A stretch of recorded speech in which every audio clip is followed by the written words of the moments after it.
Boa tarde, hoje é 2 de março, 17 horas e 7 minutos. Vamos continuar a série de leitura do livro Esaú e Jacó.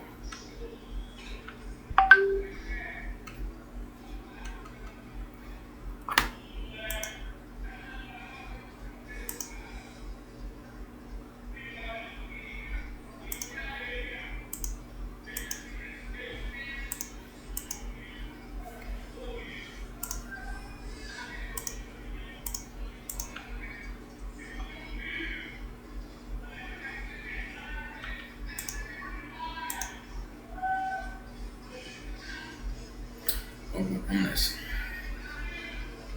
Capítulo 90, o ajuste.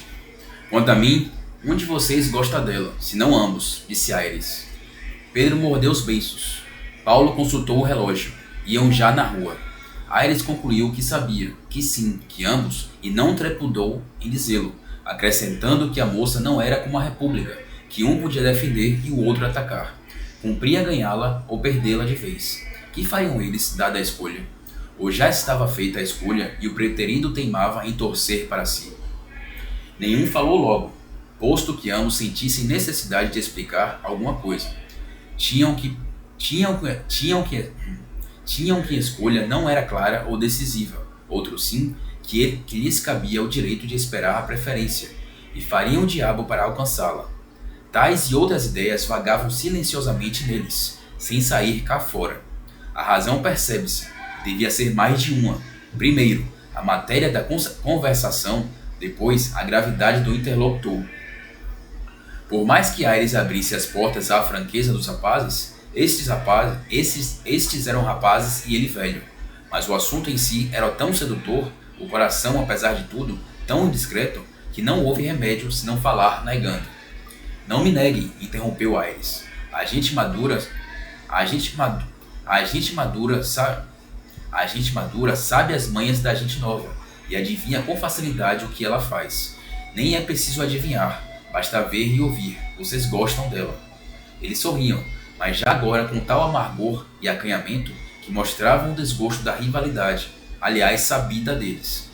Tal rivalidade era também sabida de outros, devia ser o de Flora, e a situação lhes parecia agora mais complicada e fechada que dantes. Tinham negado ao largo da Carioca. Era 1h da noite. Uma vitória de Santos esperava ali aos rapazes. Vitória da Santos esperava ali os rapazes, a conselho e por ordem da mãe, que buscava todas as ocasiões e meios de os fazer andar juntos e familiares. Teimava em emendar a natureza. Levava-os muita vez a passeio, ao teatro, a visitas. Naquela noite, como soubesse que iam ao teatro, mandou aprestar a Vitória que os conduziu para a cidade e ficou à espera deles. Entre, conselheiro, disse Pedro, o carro dá para 3, eu vou no banquinho da frente. Entraram e partiram. Bem, continuou Aires, é certo que vocês gostam dela, e igualmente certo que ela ainda não escolheu entre os dois. Provavelmente não sabe que faça, um terceiro resolveria a crise, o que vocês se consolariam à depressa. Também eu me consolei em rapaz. Não havendo terceiro, e não se podendo prolongar a situação, por que é que vocês não combinam alguma coisa? Combinar o quê? Eu também quero saber. Combinar quê? Perguntou Pedro sorrindo. Qualquer coisa. Combinem um modo de cortar este nó górdio. Cada um que siga a sua vocação. Você, Pedro, tentará primeiro desatá-lo. Se ele não puder, Paulo, você pegue da espada de Alexandre e dê-lhe o golpe. Fica tudo feito e acabado.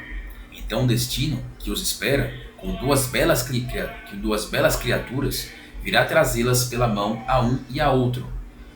E tudo se compõe na terra como no céu. Aires disse mais coisas antes de se apear à porta da casa. Apeado, ainda lhes perguntou, estamos de acordo?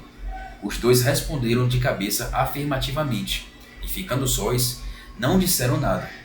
Que fossem pensando, é natural, e porventura o tempo lhes pareceu curto entre o Catete e Botafogo. Chegaram à casa, subiram à casa do jardim, falaram da temperatura, que Pedro achava deliciosa e Paulo abominava. Chegaram à casa, subiram a escada do jardim, Falaram da temperatura, que Pedro achava deliciosa e Paulo abominável, mas não disseram assim para não irritar um ao outro. A esperança do ajuste é que os levava à moderação relativa e passageira. Vivam os frutos pendentes do dia seguinte. Cá estava o quarto à espera deles, um brinco de arranjo e graça, de comodidade e repouso. Era a mãe que dava os últimos retoques todos os dias. Ela cuidava das flores que seriam postas nos vasinhos de porcelana, e ela mesma as ia tirar à noite e por fora da Ela cuidava das flores que seriam postas nos vasinhos de porcelana, e ela mesma as ia tirar à noite, e ela mesma as ia tirar. Ela cuidava das flores que seriam postas nos vasinhos de porcelana, e ela mesma as ia tirar à noite e por fora das janelas. Ela cuidava das flores que seriam postas nos vasinhos de porcelana, e ela mesma as ia tirar à noite e por fora das janelas. Ela cuidava das flores que seriam postas nos vasinhos de porcelana, e ela mesma as ia tirar. Ela cuidava das flores que seriam postas nos vasinhos de porcelana, e ela mesma as ia tirar à noite e por fora das janelas para que eles não as respirassem dormindo. Cá estavam as velas ao pé das duas camas, metidas nos seus castiçais de praça. Cá estavam as velas ao pé das duas camas, metidas nos seus castiçais de prata, um nome com o de Pedro, o outro com o de Paulo, gravados, tapetinhos de suas mãos, laços dados por ela nos cortinados, finalmente o retrato dela e o do marido pendurados à parede, entre as duas camas, naquele mesmo lugar em que estiveram os de Luís XVI e Robespierre, comprados na Rua da Carioca. Ao pé de cada, um dos castiçais abriram um bilhetinho de natividade. Aqui está o que ela dizia: algum de vocês quer ir comigo à missa amanhã? Faz anos que seu avô morreu, e Perpétua está adoentada. Natividade esquecera de lhes falar antes, e aliás, andava bem sem eles, mormente de carruagem, mas gostava de os ter consigo. Pedro e Paulo riram do convite e da forma, e um deles propôs que, para agradar a mãe, fossem ambos à missa. A aceitação da proposta veio pronta. Já não era harmonia, era uma espécie de diálogo na mesma pessoa. O céu parecia escrever o tratado de paz que ambos teriam de assinar.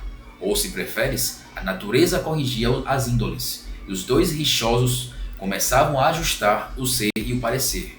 Também não juro disto, digo o que se pode crer só pelo aspecto das coisas. Vamos à missa, repetiram. Seguiu-se com um grande silêncio. Cada um ruminava o ajuste e o modo de o propor.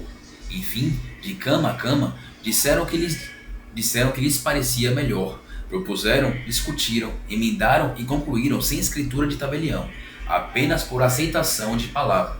Poucas cláusulas. Confessando que não podiam assegurar a escolha de Flora, concordaram em esperar por ela durante um prazo curto, 3 meses.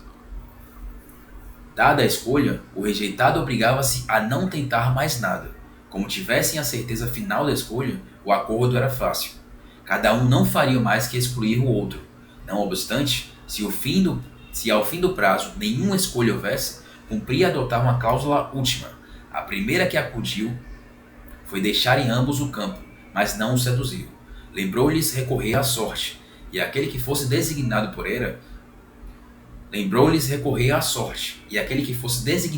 ela deixaria o campo ao rival. Assim passou 1 hora de conversação, após a qual cuidaram de dormir. Esse é o fim do episódio de leitura do livro Esaú e Jacó. Até o próximo.